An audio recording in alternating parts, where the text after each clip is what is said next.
विनोद मेहरा जब रेखा को ब्याह कर अपने घर ले आए तो उनकी माँ इतनी नाराज हुई कि उन्होंने रेखा को मारने के लिए अपनी चप्पल निकाल ली। दोस्तों, आज मैं आपको बहुत इंटरेस्टिंग किस्सा बताने जा रहा हूँ रेखा जी की पर्सनल लाइफ के बारे में।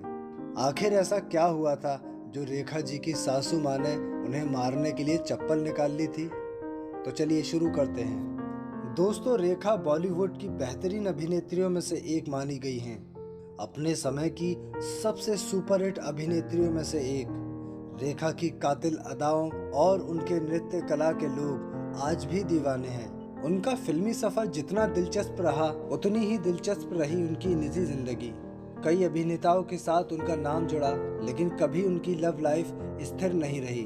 अमिताभ बच्चन से उनके अफेयर के खूब चर्चे हुए और आज भी कभी कभार अमिताभ और रेखा के रिश्ते पर बात होती रहती है, लेकिन विनोद मेहरा और रेखा के रिश्ते को लेकर बहुत कम बात होती है। जबकि दोनों ने शादी भी कर ली थी। ये शादी गुपचुप तरीके से हुई थी।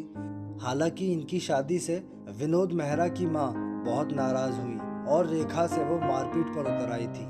यासिर उस्मान अपनी किताब रेखा द अनटोल्ड स्टोरी में लिखते हैं, कोलकाता में शादी कर जब रेखा विनोद मेहरा के घर गई तो विनोद की मां कमला मेहरा ने गुस्से में आकर अपनी चप्पल निकाल ली थी।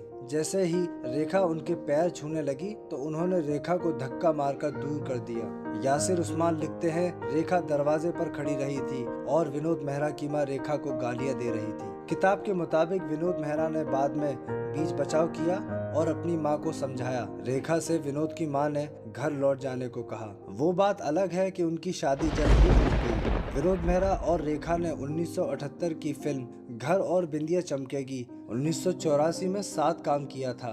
विनोद मेहरा की बात करें तो उन्होंने 4 शादियां की थी। उनकी पहली शादी मीना ब्रोका से हुई थी, जो विनोद मेहरा की मां की पसंद थी। इसके बाद विनोद मेहरा ने अपने से 16 साल छोटी बिंदिया गोस्वामी से शादी की। 4 सालों बाद ही दोनों अलग हो गए थे और विनोद मेहरा ने एक बार फिर किरण से शादी की। वहीं रेखा ने दिल्ली के बड़े बिजनेसमैन मुकेश अग्रवाल से शादी की। उनकी शादी का बेहद ही दुखद अंत हुआ।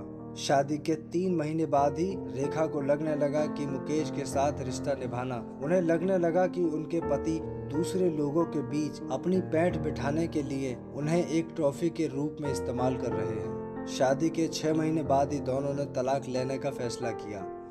रेखा से अलग होने का गम मुकेश नहीं सह पाए, वो डिप्रेशन का शिकार हो गए। आखिर में उन्होंने 2 अक्टूबर 1990 को फांसी लगाकर खुदकुशी कर ली।